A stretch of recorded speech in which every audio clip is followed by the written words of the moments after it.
greater indications of Western chauvinism, living in the heart of empire, and the endless well of selfishness. Because it's not even just like, oh, there's a genocide going on, and you know, people are falsely associating me with like supporting said genocide.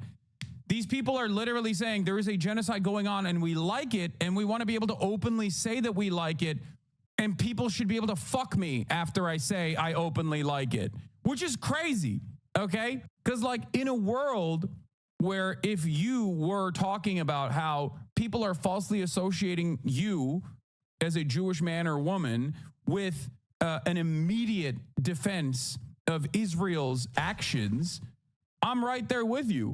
Okay, there are so many anti-Zionist Jews out there. So many of them. Many of them have been on this broadcast. Okay, and this doesn't even happen on this broadcast. But like, if someone were to come up and be like, "Yeah, Noah Colwyn or Lolo is a Jew at the end of the day, so of course they're pro-Israel," or whatever the fuck, I would laser them off the fucking planet. You know what I mean? There are so many Hasanabi heads who are also Jewish, anti-Zionists, like, and I'm sure that does happen because I have talked to some friends of mine in general, and some Hasanabi heads as well, who are sometimes fearful of outward representations of Judaism because they're worried that the average person is going to immediately say, "Oh, you must be pro-Israel."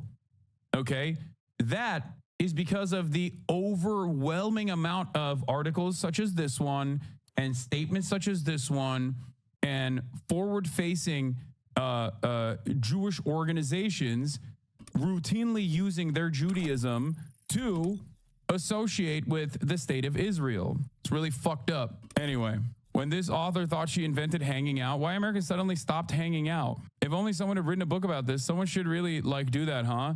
Knew before I even saw the link it was going to be The Atlantic, Deadbeat Magazine. Hanging out, the radical power of killing time. Wait, what? I hadn't read your book when I wrote the piece, and I'm sorry about that. When I saw your tweet, I searched for the book and found and read your interview with Ezra, which is quite brilliant. Then I bought the book and sent a tweet advertising the book. Sorry again. And yet Robert Putnam didn't use the phrase hanging out, did he? So I wonder where you got that from. I appreciate the apology, but I would have appreciated you doing a quick search before you wrote the article even more. Wait, what? Does this woman claim that she invented hanging out? Like as a phrase? What the hell? Okay. Here's a crazy idea. Extend the child tax credit and allow whites to have the same dignity as everyone else. Plenty of economic liberals don't want anything to do with double standard politics. I'm all for white people having dignity. A good start would be to drop the victim complex. Okay, let me call off the WAACP for you. What do you think the N in AACP stands for? What? This one is so stupid, it like bricked me. Can't even remember what prompted this, but I think it stands alone. What is this? I can guarantee you that many BIPOC women and queer folks have lusted after Fred Hampton, Thomas Sankara, Che Guevara, and Fidel Castro, among many other communist revolutionary figures. Just because you personally don't get sexually aroused by leftist/commie revolutionary types who fight for true liberation doesn't mean other people don't. We are human. We experience a whole range of human emotions every day. Horniness is one of them. Okay. Bring back shame. Bring back shame. Some things need to be only relegated to the halls of academia if you want to have a conversation about that. You know what I mean? You can write a PhD dissertation on it or some shit. But like, you don't have to blast it on Twitter to be like, I want to fuck and suck Che Guevara, and it's normal, and you should also agree with me when I say that. That's crazy. Like, just write a dissertation, keep it in the halls of academia, or just, you know, keep it in your own mind. I don't know. Horniness is one of them. Just be real about it. Yes, we might get sexually aroused sometimes, even while we are simultaneously fighting for liberation. Yes, even while we are actively fighting against a literal genocide. We don't have to pretend we aren't sexual because others are suffering a genocide. Trying to make ourselves suffer 24/7 somehow thinking that solidarity does not do anything to help other people being genocided. I refuse to be shamed for being a human being who gets turned on sometimes by other strong anti-fascist and anti-Zionist Marxist communists who fight strongly for liberation for all. We must be honest about this. We fight for everyone to have the freedom to be able to experience and express all of the normal human emotions too, such as joy and pleasure, including Palestinians. Wow. What is this? Oh, Connor is back at it again. The irony of my name is that it's remarkably common, yet in this context holds deep lore beyond whoever bears it.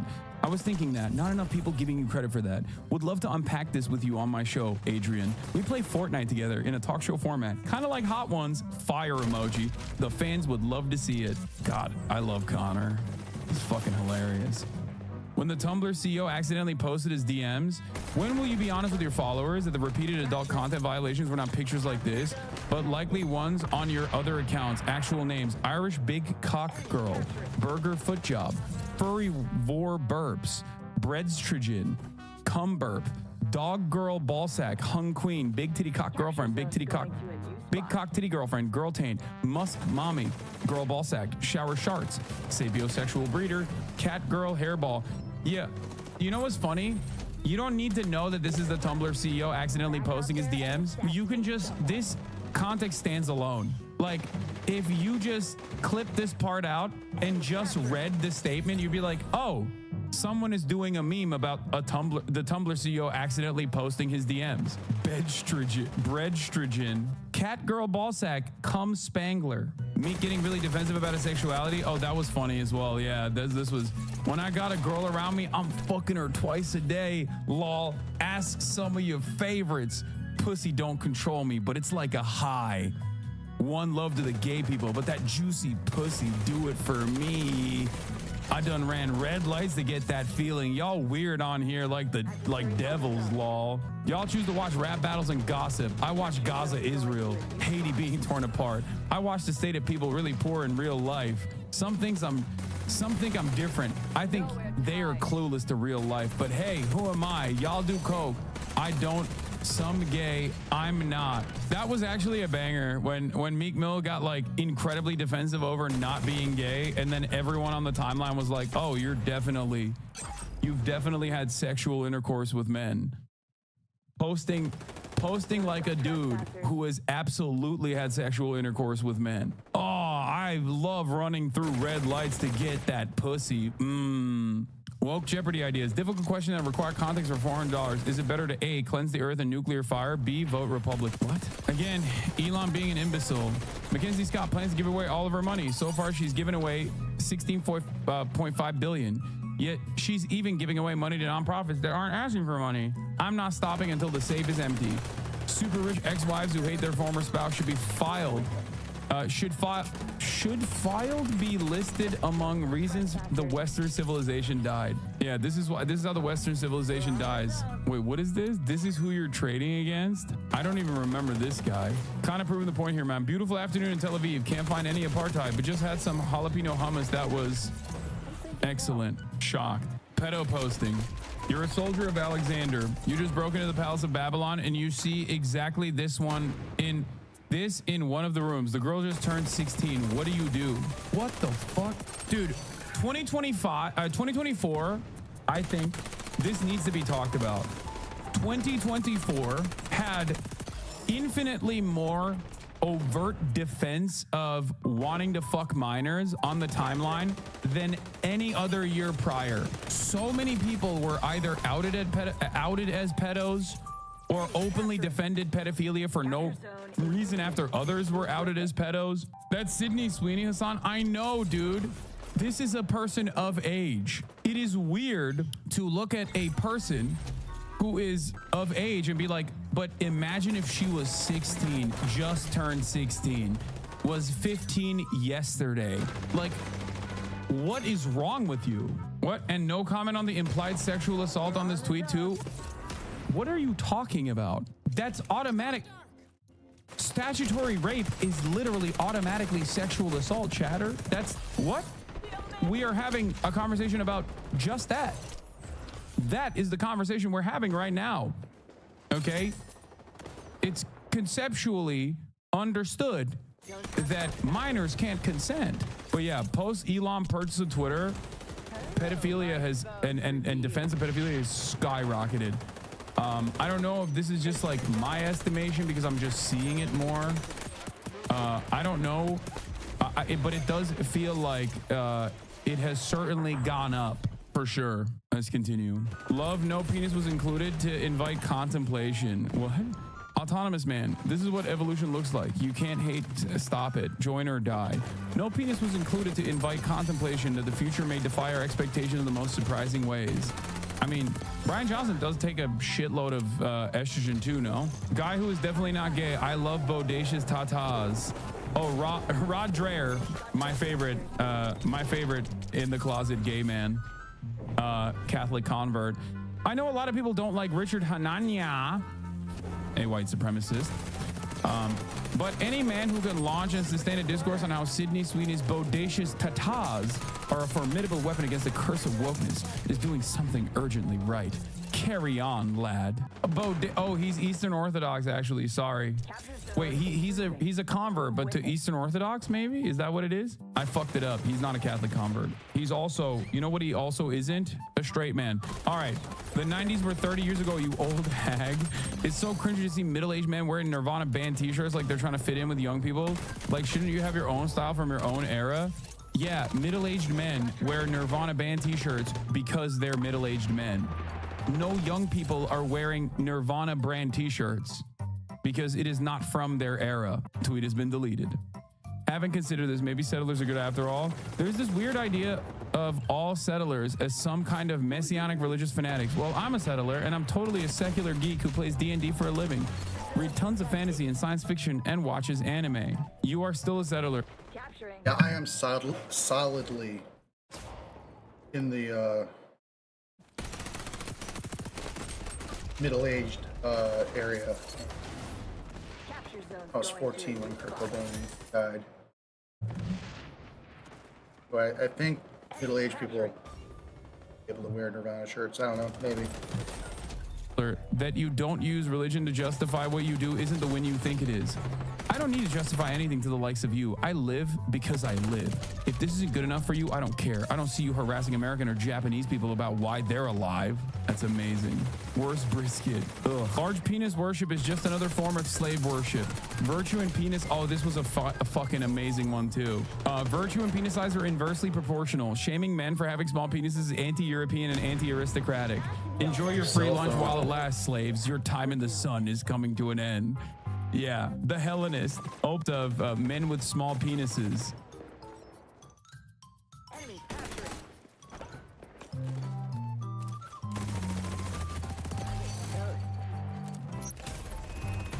100%. As someone suffering from ADHD and autism, cocaine has gotten me through some of my toughest periods of my life. I don't support relying on it to This is, again, another fucking banger.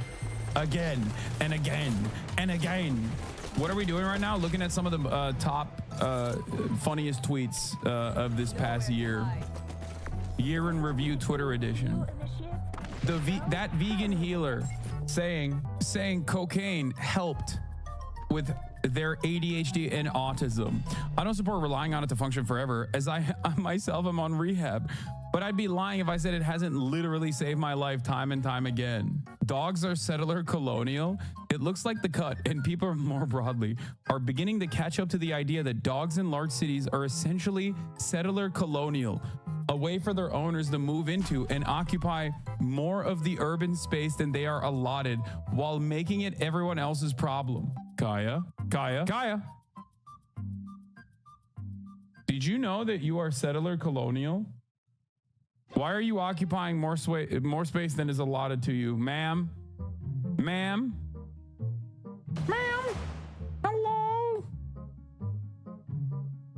Hello?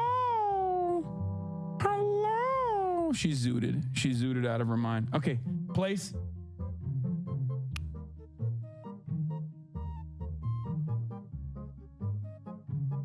Okay, don't place. Never mind. Thanks again for another amazing year. You are the news king and help make sense of the crazy world. Thank you. I try my best.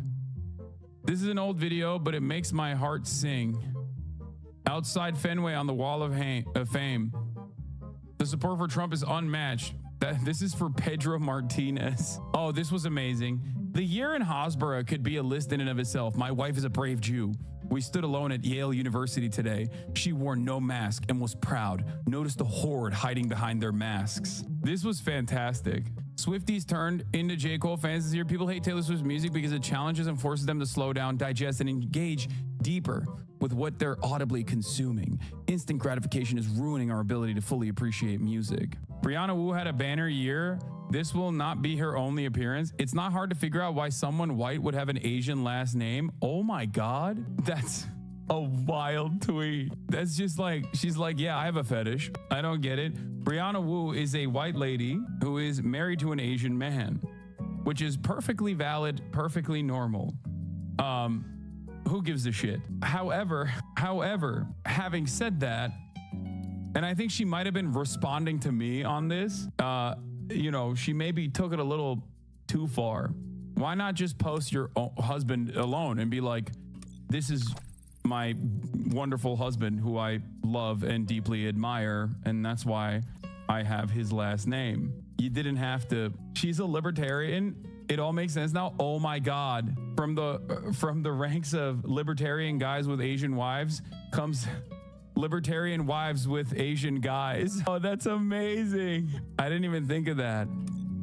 Leif Rasmussen, I might be a psychopath. I was at the grocery store and I saw this lanky brown kid in a keffiyeh with the most effete sociology grad student you ever heard. As he was walking down the aisle, he turned to his friend and was like, oh my God, Ritz crackers are the most disgusting thing ever. If you haven't ever had one, consider yourself lucky. Something in me wanted to throw an opaque sack over this kid's head, quickly drag him out of the store, throw him in a van, drive him to an abandoned warehouse, lock him in a closet, and only give him a daily rotation of cockroaches and boiled shoe leather to eat. Then after like 3 months, slide a box of Ritz crackers through a little hatch in the door. Yeah, no, you are a psychopath, man. I think, you know, I'm an advocate for free speech. I'm an advocate for free speech. I don't think that, you know, things you say should land you in prison, except I've decided if you think this and you say this out loud, you should go to prison. There is such a thing as too much. At least get a fucking knock on the door from the authorities to check the basement. You know what I mean? Unimpeachable analogy. The Persian Jewess. Imagine people flooded the streets and supported Diddy, claiming this attack on Cassie was justified resistance against oppression. Then you'd feel a fraction of the shock, rage, and betrayal Jews are feeling over the suffering of the hostages. Yeah, I fucking went there. Yeah, except you don't have to go too far. You don't have to go too far here. Like, you know, there is mass rape that the Israeli occupying force has done with regular frequency, and you and many others either defend it or completely ignore it. So wild to do a Diddy analogy in defense of Israel and the broad reception that defenders of Israel received. Missing the mark a little bit. Okay, interesting way to stop anti-Semitism, but who am I to second guess? Meet Ireland's Foreign Minister Michael Martin family. On October 7th, Hamas terrorists raped and kidnapped his daughter, Ayob Martin, into Gaza. Today, Foreign Minister Michael Martin announced he is rewarding his daughter's rapers with a state of their own. Lunacy, right? This post is for illustrative purposes only and did not actually occur.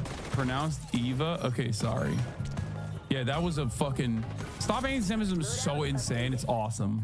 Anyway, for the record, this did not happen. Stop anti-Semitism was just like is schizophrenic. Is a schizophrenic Long Island woman, and because of the incredible amount of legitimacy that we randomly offer any and every group or person that is pro-Israel, that she just gets to be a psychopath on her own, and people still like kind of take her. They don't take her super seriously, but like people still act like that's a real legitimate organization. Peasant brain, normal. It's heartbreaking when my youngest son's eyes light up and he points and says, look at the sky. I'm like, that's not the sky. Medieval peasant brain. I love that. Hey, you're fat, right? What do you think of my fetish cartoon? I do think this one is worth addressing. I tried to base it off the original, which also has her eating. I also ran it by plus size friends and they didn't seem to mind. Okay. Joe Cat slander will not be tolerated. Joe Cat, no! He's just horny, man. He's just weird and horny. I am choosing to believe the First Lady sucked Joe Biden's dick so hard on Thursday afternoon that his mouth stayed open until Sunday.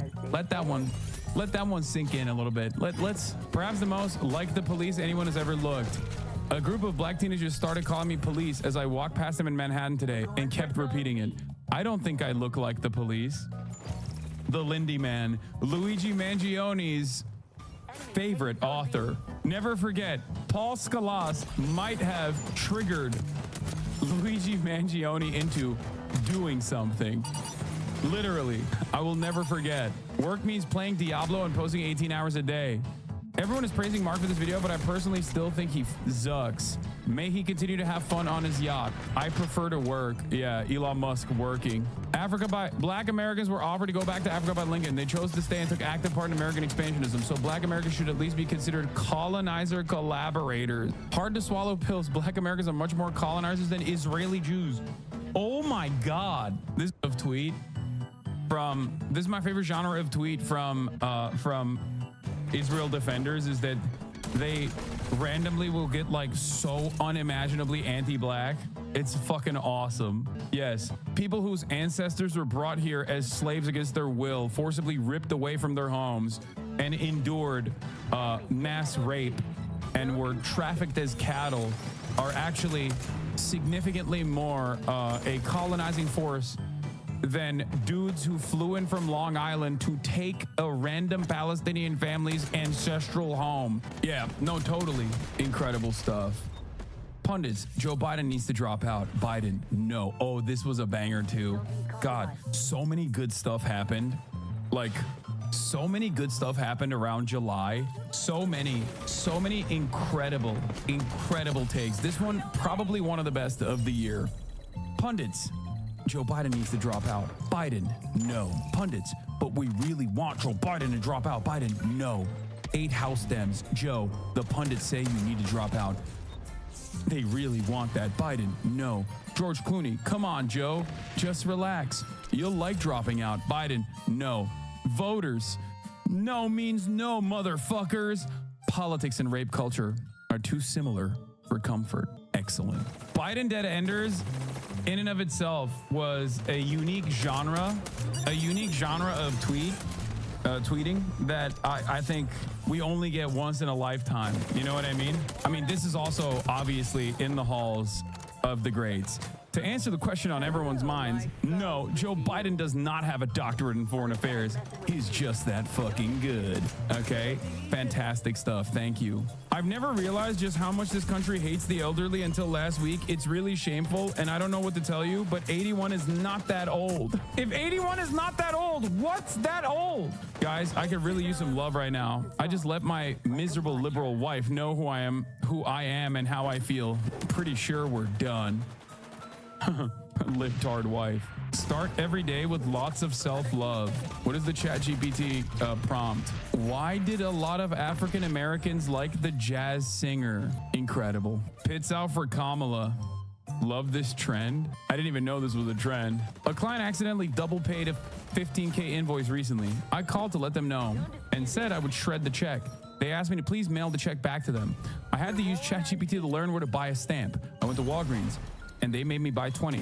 I used one and threw the other 19 away. I then had to figure out how to get the envelope in the mail. I asked the property manager for our office building what to do. She took care of it for me.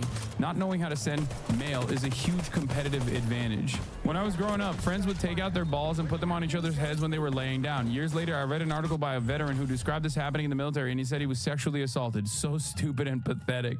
I mean, that's crazy. New Amon animations just dropped. Dr. Disrespect's demise. Ooh, we got banger after banger. Closing off the year with some good shit. Okay, I have to pee really bad though, so I'm gonna sidestep away.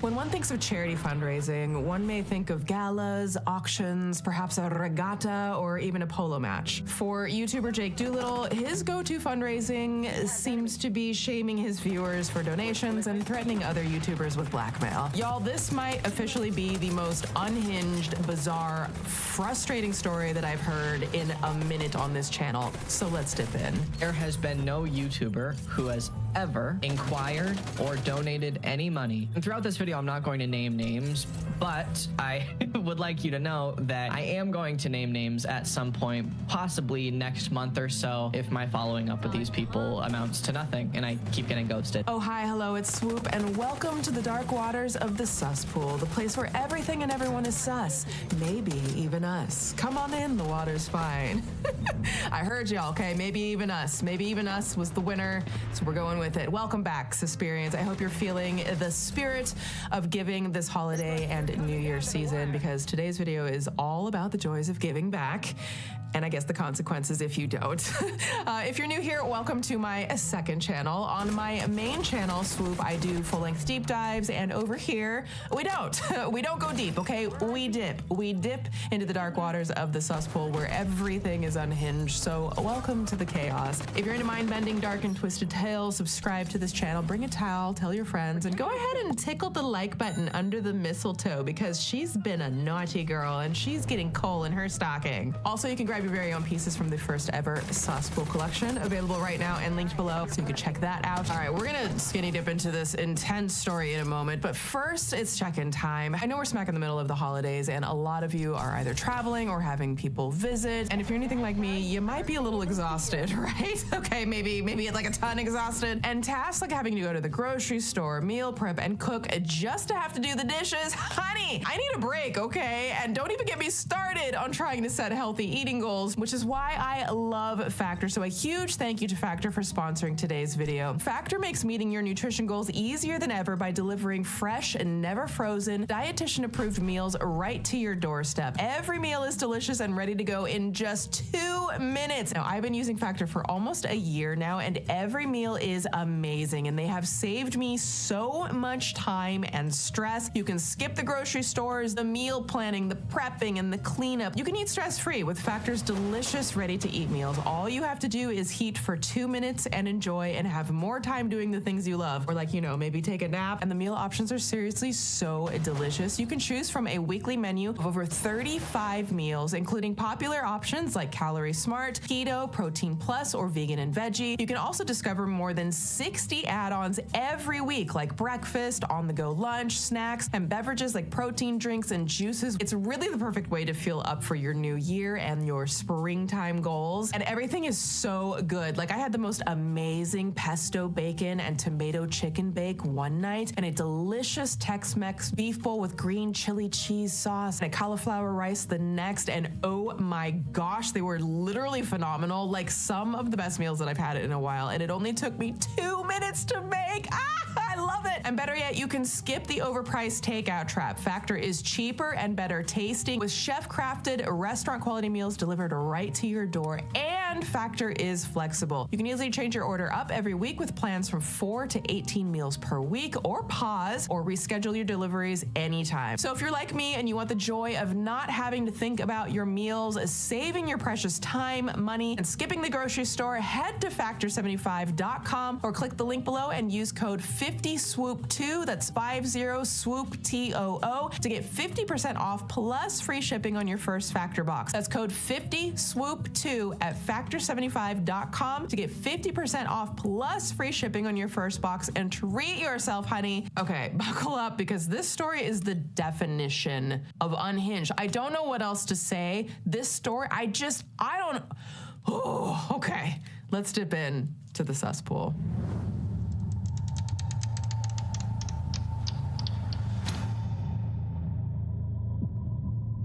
So, are we surprised that a commentary YouTuber is posting a commentary video? No, of course not, but that's not the issue here. So, Swoop, what the heck are we talking about today? For a splash of context before diving into the cesspool, commentary YouTuber Jake Doolittle is most known for his collaborations with other commentary channels like Drew Gooden and Danny Gonzalez. These types of collabs are like, you know, a common thing in the creator space. Jake also makes lots of videos on his own. He churns out tons of videos on topics like, you know, the buzzy Hawktua girls dating app, influencers disrespecting disabilities, and his grievances with other internet personalities. Question: should I do a Hawktua? I've been considering doing that. I have a few Swoop docs that have been in the works for a minute, and then that one kind of came on. I was like, let me know what you think. So Jay claims that in his words, he has had chronic Lyme disease from the age of 3 that has caused all sorts of health issues, which of course we never want to hear that someone's going through that. And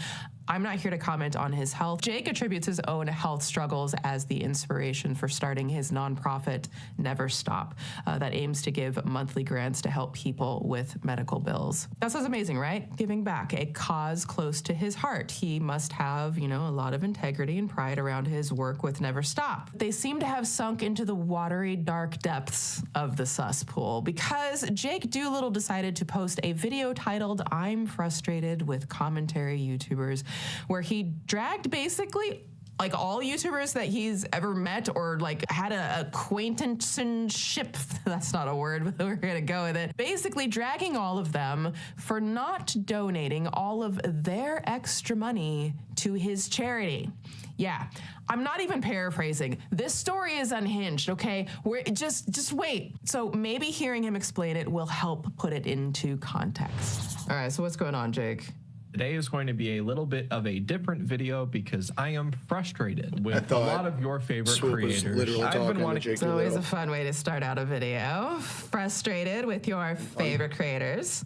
to make this kind of video for quite a long time. I've been very nervous to do it because I didn't want to burn bridges, but at this point, who gives a fuck? So It's an interesting way to be going into something where you're like, I'm nervous to do this. I don't want to burn bridges, but who gives a fuck? Like, okay, it's a little flippant given what I know where this is about to go. So I guess just to get started, 2 to 3 years ago, I started a nonprofit, Never Stop. I have sunk thousands and thousands of dollars into Never Stop. At first, it was not successful at all, and I was paying money out of pocket to cover the donations that we were making.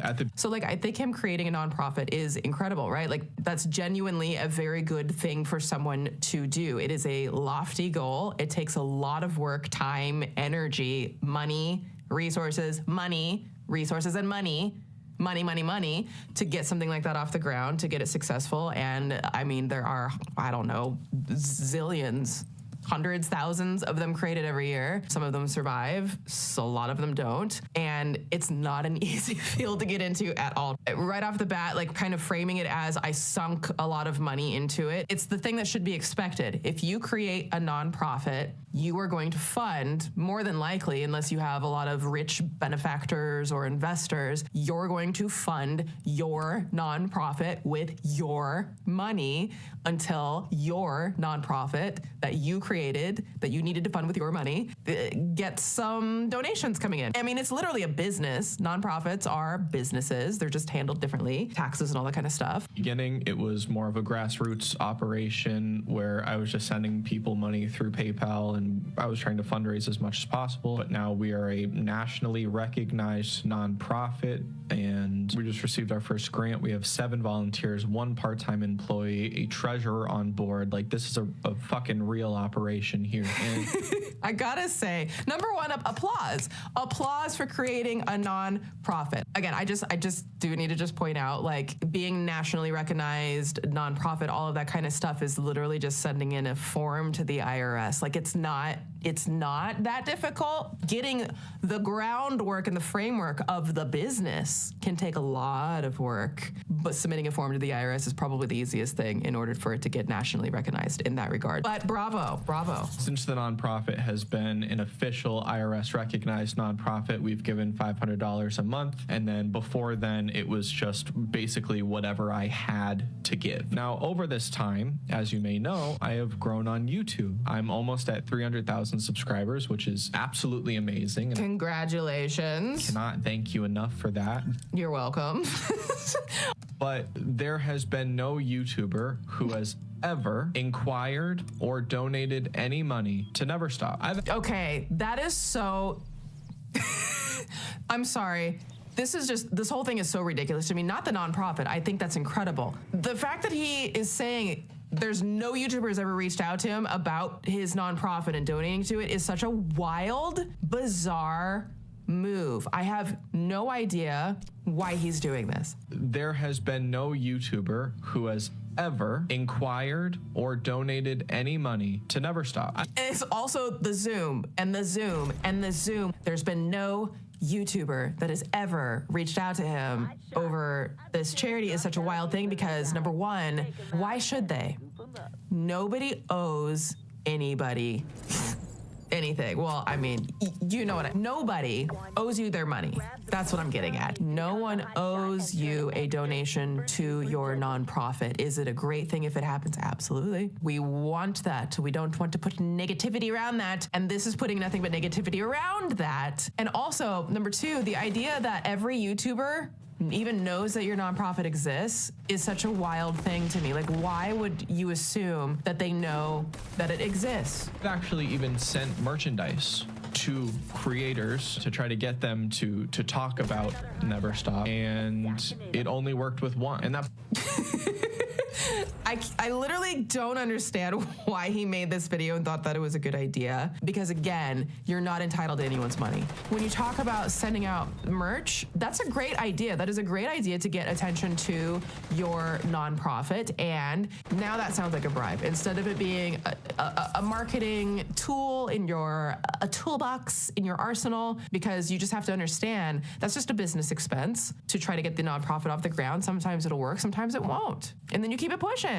You don't drag people for it. The person wasn't even a YouTuber. It was a singer. It was a songwriter. The way he's like, one person responded, and they weren't even a YouTuber. It's just, this whole thing is so disparaging of YouTubers for some reason when that's his literal job. And that also feels like a slight to the singer. It's like, yeah, someone responded, but like, they weren't even a YouTuber. It's like, okay, and?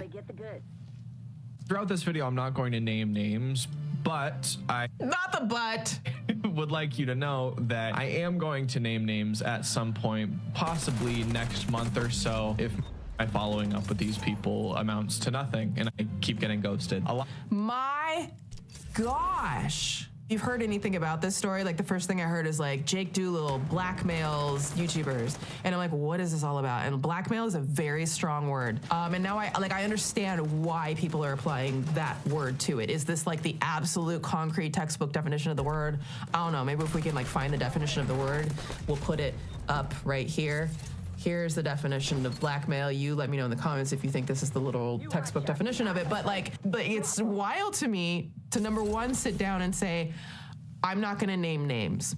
Okay, you shouldn't name names. That's weird. You shouldn't have made this video, but at least not in this way, right? And then it's even more unhinged to then say, but I will start naming names if I don't start getting responses from people in a month. So he literally put on a ticking time clock of 1 month for whoever these YouTubers are that he's referring to, that if they don't give him money, in a month, he's gonna start naming their names and exposing them. I can't even imagine you're going to expose YouTubers for doing nothing wrong? A lot of these YouTubers love talking about holding people accountable for their wrongdoings and all that kind of shit. But when I try to say, hey, if you have any extra money, we are giving $500 a month. I know that you just put on your close friend story that you're making 15 grand off this brand deal. Hey, I would love the help. My views are down, but you're getting, I don't know, 50,000 subs a month. What are we doing here?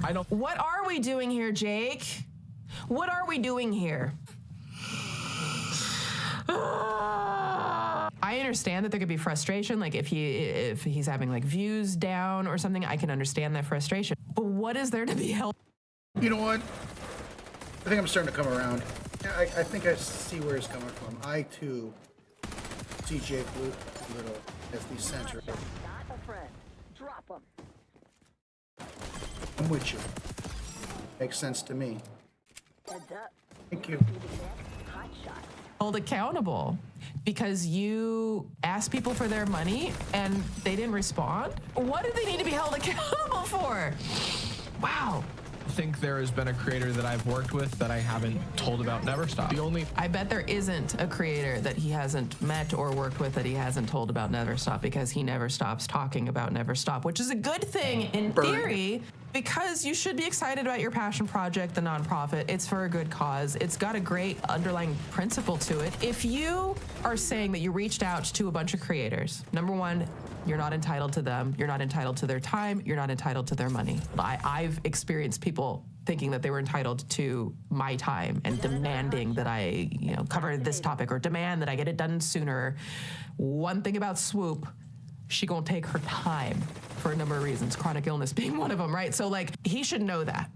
He should know that. As a creator, he should know that. Just like they're not entitled to him and they're not entitled to his money. In reality, this could have been a beautiful thing. If he had thought about the time of year, right? He posted this video in December and like, you know, there's like Giving Tuesday, there's, you know, the Thanksgiving, there's the holidays and stuff. It's end of year, it's tax season for a lot of people who have the means to do so. People are looking to give to charities. I donate to nonprofits throughout the year, and then I do a big, you know, kind of roundup donation towards the end of the year. And that's something that I have worked my ass off to be able to do. And they're nonprofits that are my choice. It's my personal money. It's my choice of who I want to donate to. He could have made a really nice video here, not blasting creators. He could have made a really nice video about his nonprofit and talking about the successes that they've had and the, not obstacles, not hurdles, but just like the benchmarks, the goals that they have and where they currently are. And that he's excited to continue, and then he could, you know, make his pitch for donations, and if people want to give, they'll give.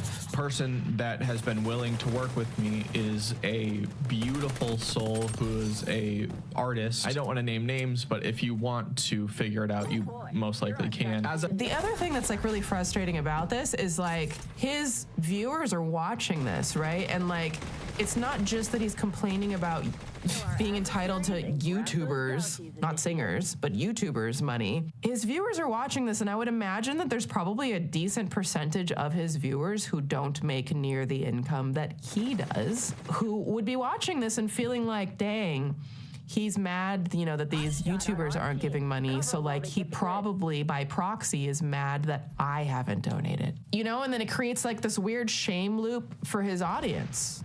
Potentially. I think he saw some more donations as a result of this. And it's like, well, were those guilt donations? Because that doesn't sound like a positive experience for anybody. And that's just, I don't know, man. As of today, we have given around $12,000 to people in need over the last 2 to 3 years. That's great. That's great. I know that that's not a lot. Don't shame it. That's a lot. We've been able to give. That's a lot. $12,000 to help people, one singular person, 2 people, however many. If you're helping somebody, then that is a lot for those people that you've helped. Another thing that I was thinking about in terms of like being entitled to people's money is like, you have no idea what's going on in someone's life. Even if someone's getting new subscribers or has brand deals or things, you have no idea what is going on in their life. You have no idea what expenses they have. Number one, just on like the practical business side, they may be that's why I fucks paying with a percentage of that to, you know, there's this video of, who was it? If I find a clip, I'll insert it here, and I'll put who it was, because I honestly am blanking on who it was right now. But this very talented black actress, and she was in tears about how she works so hard, and she's in these major motion pictures, and she, at the end of the day, barely gets any money. You never know what's going on. There are people who are supporting their family. Did you ever take that into consideration? There are people who are not just supporting their family, they are trying to plan for their retirement at some point. So they are saving money, or they're investing money, or they're saving up for a home, or they have a home and they're paying off a mortgage, or they're paying for their parents' mortgage. They have medical bills of their own, right? Like they have student debt in this country that's sucking up every penny of their existence. Like there's so many things that could be going on in someone's life. And so to just look at a YouTuber, because I hate when people do that. They look at YouTubers and they just assume, oh, they must be so rich. Why do you assume that? Why do you assume that? Right now, we have, I think, $6,000 in the Never Stop account, and that has us covered for about the next year. But I am great. You have a year's worth of funding. That is incredible. That's incredible. I think that great. Celebrate that. Over October and November, I raised like $2,500 on my YouTube videos, which is the best feeling in the world. Great. Also, shout out to Google for withholding those funds. That's a whole other problem. Google isn't paying out to the people that I'm working with, so there's no fucking money coming in. But that'll be paid out at some point, I hope, or else then there's another video complaining. I want someone to tell me why U.S. senators and representatives are more likely to work with me than other influencers in the commentary space who to. Okay, I want to understand. He said, why would U.S. senators? Number one, who are the senators? Who are the senators? Why haven't they been on your channel? Why don't you do like a little promo thing with these senators? But he was like, I want to know why they would talk to me. So I'm just like, does that mean they haven't talked to you or they have talked to you? I don't understand. Other nonprofits that are doing between $10 and $30 million a year in donations are willing to talk to me, but these fucking YouTubers cannot give $500 in a one-time payment out of I can't. I'm sorry. That whole clip is so unhinged to me. How come these big nonprofits with 10 to 30 million can talk to me, but these fucking YouTubers? What are we doing, Jake? Why? Literally said that. Why are you coming for YouTubers so hard? This is your job.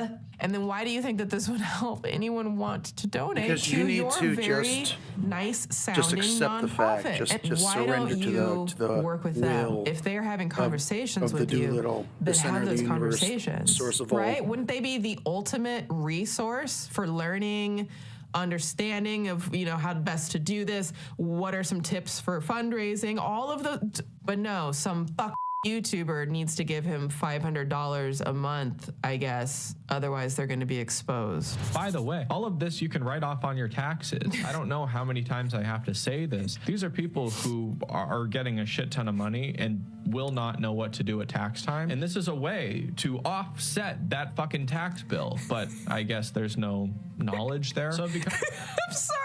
Him having this little tax lesson and saying, he's like, I don't know how many times I have to say it. And I guess there's no knowledge there. Literally what he says sounds like someone who does not have an understanding of taxes and write-offs, because that is the mentality that, like, a lot of people, honestly, a lot of people think in that regard because they haven't been educated about what that actually means. And so they'll say things like, you should give to charities. You should, if you can. Don't stretch yourself if you can't. Take care of you, self-care, take care of your family, and then give when you're able to. But I hear this a lot. People are like, well, people will do this, like, the number one thing people will do this for, like, especially end of the year stuff, they'll go buy a new car because that'll offset your taxes, because, you know, there's like these different, like, sunsetting things with blah, blah, blah. No one wants to hear all the nuances of taxes. But people are like, if you buy a new car, then you could depreciate, I think this year, I don't know, it's like 60 or 80% or something like that of the value of the car. And it's like, okay, cool. Yeah. So you can write that off against your income, but you still had to spend $50,000 to get the new car. I don't understand why Jake doesn't understand that, because yes, you can write off charitable donations, some of them. You can write off, you know, the depreciation to a certain degree of a new car purchase, but you had to spend a lot of money in order to save a little money. That's how it actually works. And I don't know why people don't talk about this way when it comes to taxes and write-offs. I wish more people understood this. So if you want people to donate to your nonprofit, yes, they can do write-offs, but they still have to spend all of the money in the donation. That money is gone, and then they get some write-offs, but there's still more money going out than there is money being saved on the taxes. But I guess there's no learning here. I'm petty, and Did he say because I'm petty? I have been summoned. Yes, sire. YouTubers have ghosted me and not wanted to help with Never Stop. And I'm not doing this. It's wild to me that he keeps saying that YouTubers have been ghosting him, and he doesn't look at that as, maybe it's me. I don't even mean that in a shady way. And another thing is, there's just gonna be a lot of people who just don't want to back YouTuber, influencer, charities for reasons like this. Because if you're creating drama where there is none, you're trying to go after people who are probably decent, good people and trying to make them bad people just because you feel like it, people are gonna have hesitations. And this, unfortunately, just tarnishes, like, again, these fucking YouTubers, tarnishes the idea and the image around content creators and YouTubers. And I hate that kind of stuff because most of us, I know it doesn't always feel that way, but most content creators are just genuinely decent people. Might make a mistake here and there, might not say something you love, but they're just genuinely decent people. They make the same mistakes you make, same mistakes I make, right? Human beings. I want there to be some kind of mutual understanding between you and I, the audience, that there's no support here. I have a bunch of people who... What are you talking about? There's no support here. If you have, oh, wow, because you literally directed that to your viewers. So I would imagine they're gonna feel like, damn, I'm here clicking on your videos. Like, that is support. That is honestly the greatest support that I think anyone can ever give to a creator. Like, when you guys click into my videos here, time is everything. Are they donating? I don't know. They got things with their money too, just like the YouTubers. Their money means something to them too. I have a bunch of people who follow me and have unfollowed me, who have had multiple opportunities to change the lives of people who, by the way, are also fans of them. That's unbelievable to like make the accusation that because number one, like the way he just broadcasts, he like announces all of these people just like follow him and then unfollow him or ghost him. It's like, understand that there might be a reason why many people are ghosting. I don't get this guy. And then to have the audacity to be like, they had every opportunity, paraphrasing, they had every opportunity to help people, to really help people. And it's like, how do you know they're not? How do you know they're not?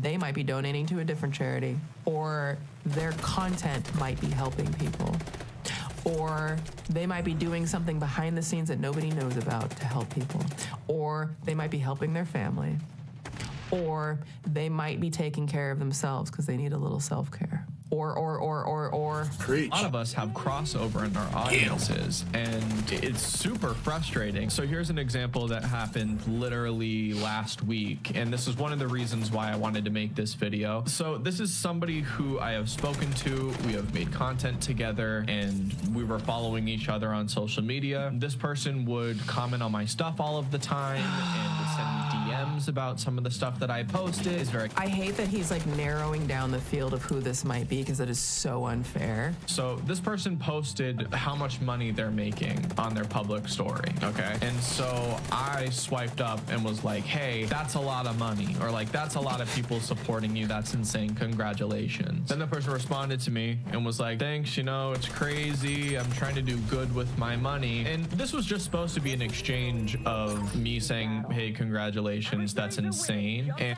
Well, then why is it in the video? And this person said, hey, I've been trying to do good with my money. So if behind closed doors, you're gonna flex to me and say that you're doing good with your money, fucking show up. So I said, Oh my gosh, that is so fucking disrespectful.